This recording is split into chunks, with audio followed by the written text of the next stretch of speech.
What do you think about the idea of spring practice in March and April with spring games being played against FCS opponents? I like it. I'm a fan of that. We've talked about that before on the show. That to get those, that way you still get some paychecks to these schools that need them. They need them for their football programs, and you get an actual game. You don't get, we're going to run a glorified practice out here for an hour and a half, and then we're going to work on special teams, and we expect you to come sit in the hot sun to watch that. It's a real game at that point. I think that would be a fantastic idea. How much? High schools do it. They do. How much would that change attendance? Because my only hang-up is I want the FCS teams to get the same amount of money. You know what I mean? I want them to get that same payout. So, will it be worth it? You got to get smart about it. And what I mean by that is your spring games in this state should be play Jackson State, play Alcorn, and if you can play Valley, great. Those are the teams you should play for your spring game. And they'll bring fans, bring the bands, and do stuff like that. And here's the other piece. Make it a real game. You factor the cost of the spring game ticket into the season ticket package, and if you were a season ticket holder the previous year, or you're a season ticket, for the previous year, you've got a ticket to the spring game as well against an FCS opponent. So you're generating the revenue. I mean, maybe you price it down a little bit, but you're still generating revenue for that. All right. Well, it's free right now. And look, the other thing to remember, Borky, is what FCS opponents are paid for bye games is not nearly as much as what, for example, Southern Miss is paid if they go play a Power 5 opponent on the road and it's a one-off. It's not a home-and-home deal. It's not nearly what Troy gets when they come to Oxford this year. I don't have the numbers in front of me, but I feel confident in saying that Ole Miss is paying Troy more than they are paying Central Arkansas to come to Oxford this year. Yeah, no doubt. And so if, the bye game against an FCS opponent, let's just say kind of across college football, maybe it averages, $400,000, maybe $500,000. You factor out a way to make sure that those schools get that amount of money still. I'm with you on that, but it's not the 1.2 or the 950,000 or the 2.1 million that some schools are getting. Yeah. So as long as they can find a way to keep that, I'm all for. I mean, I just put a poll out there on Twitter and accidentally did it under mine instead of Sports Talk, so I'll have to change that. If that was the case, if it was Alcorn, or if you can't get it worked out, if it's Jacksonville State or whoever, are you more likely to go? To the spring game? Yeah. Like just the fan out there. If you don't go to your team's spring game, generally speaking, but instead of them playing each other, it's Alcorn, Jackson State, Jacksonville State, Chattanooga, would you go? My guess would be yes, especially if it's an actual game, right? You play it with, 4 15-minute quarters and rules and the whole deal, as opposed to a glorified scrimmage, or you're just watching, 7-on-7 in a spring game. I would think so. And obviously, some teams are not going to take that as seriously. Now, does anybody want to lose to an FCS team even if it's in a spring game? No, of course they don't. But that's a game that's not factoring into your record. 601-879-4395. Some of your thoughts. Bad idea, guys. Spring games are controlled and more injuries for sure, I would think. They'd be way more physical. You would hope it would be more physical, but, I mean, you can still have some agreements to make sure your star quarterback doesn't get rolled up on or whatever. You can have quick whistles. You don't have to play it like it's September. And, I mean, the Ole Miss spring game, they tackled and hit and did everything. The only people that didn't get tackled and hit were the quarterbacks. You can do that against Central Arkansas. They would agree to that. If it's, hey, you come play here in our stadium, we'll put 40,000 or so people in there, and you'll go home with a fat check. Just don't hit our quarterback, we won't hit yours. They do it. Yeah. Got to remember that, when you're talking about injuries, they happen on both sides. The FCS schools, guys, they're at risk of injury too. Yeah. So they're going to try. You're going to do everything you can to take care of yourself. Those games. I mean, obviously, if you're a Mississippi State or Ole Miss fan, your team is the most important to you. But those guys on the other side, they want to win games in the fall and try to play for a national championship themselves. And the other piece of it is that injuries are a part of football. I know you don't want to have a major injury happen in a game that you don't deem to be important. And a spring game against an FCS opponent would not be high on the list of importance for anybody. But you have guys that get hurt in spring practice all the time. You have guys that get hurt in camp all the time leading into the start of the season in the fall. It just happens. And honestly, you sometimes have more injuries when you're trying to throttle it back a little bit than when you're playing full speed.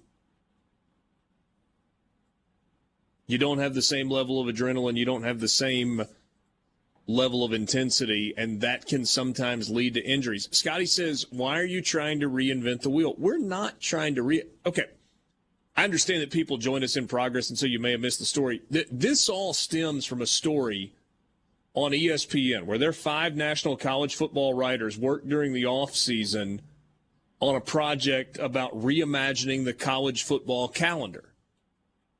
And it included playing bowl games at the beginning of the year, having the 12-team playoff, having everybody play on championship weekend, changes to the recruiting calendar, changes to the transfer portal window, changes to when a coach can interview for a job at a new school. This is just one piece of what we were talking about. And so it's not that we're just trying to, hey, let's start playing a spring game. But it's also okay to evolve. I don't know if you've noticed this or not, but if you look around, college football is changing.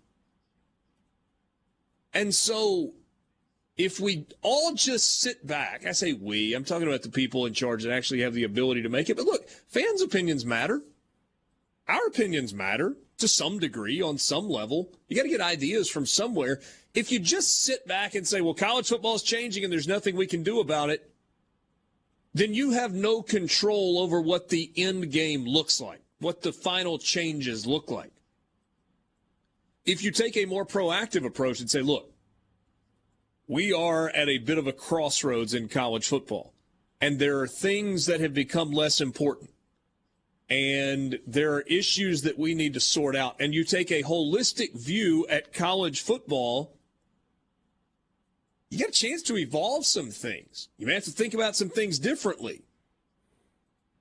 You're not necessarily reinventing the wheel, but you might be rotating the tires. You might be doing some modifications and some updates.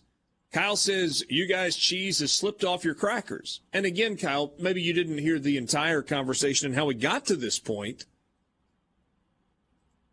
But if you don't, think about it like this. A company that has been really, really successful doing X for a really long time sometimes struggles when it is time to evolve because technology or the market or whatever is changing. It's the companies that embrace change and they keep their core, while also diversifying what they do or updating what they do that allows them to stay competitive. I'll use this as an example. This company is an example, not because they're a partner of ours, but because they're a perfect example. C-Spire is a company that is constantly evolving.